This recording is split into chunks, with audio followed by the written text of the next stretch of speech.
মধ্যে AC cooler নয় সমাধান, বৃক্ষরোপণ। পরিবেশ দূষণ এবং উষ্ণায়ন রুখতে বনসৃজনের প্রয়োজন। সমাজের বুকে এই বার্তা দিতে বৃহস্পতিবার সকালে একটি সচেতনতামূলক পদযাত্রায় সামিল হল ইকরা ইন্টারন্যাশনাল স্কুলের প্রায় 250 জন ছাত্রছাত্রী, স্বেচ্ছাসেবী সংস্থা শ্রী সবুজের অভিযানের সদস্যরা সহ অনেক গুণী মানুষেরা।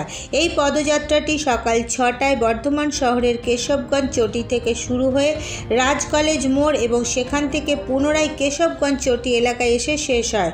প্রসঙ্গত, বিগত বছরেও ইকরা ইন্টারন্যাশনাল স্কুল চ্যারিটেবল ট্রাস্ট জল সংরক্ষণ এবং পানীয় জলের অপব্যবহার আটকাতে একটি র্যালির আয়োজন করেছিল। সেইবারও সহযোগী হিসেবে ছিলেন শ্রী সবুজের অভিযানের সদস্যরা।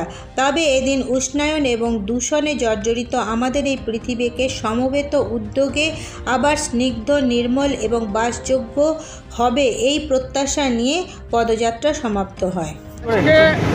পরিবেশ দিবস উপলক্ষে ইকরা ইন্টারন্যাশনাল স্কুলের তরফ থেকে একটা পদযাত্রার আয়োজন করা হয়েছে।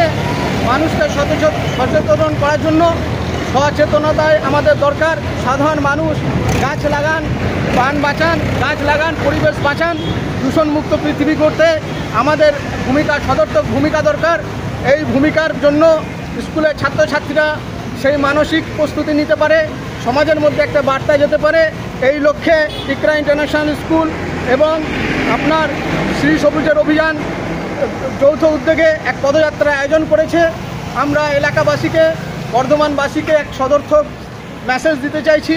এর জন্য আমাদের এই পদযাত্রা, আমরা আশা করব এর দ্বারা বর্ধমানবাসী একটা মেসেজ পাবে এবং আগামী প্রজন্ম আমাদের সামাজিক সচেতনতামূলক কাজে এগিয়ে আসার সাহস পাবে।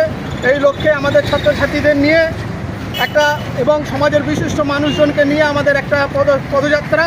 আশা করি এই পদযাত্রার একটা সফল রেজাল্ট আগামীতে আমরা পাব। এরপর নজর রাখুন আপনাদের পরবর্তী খবরে।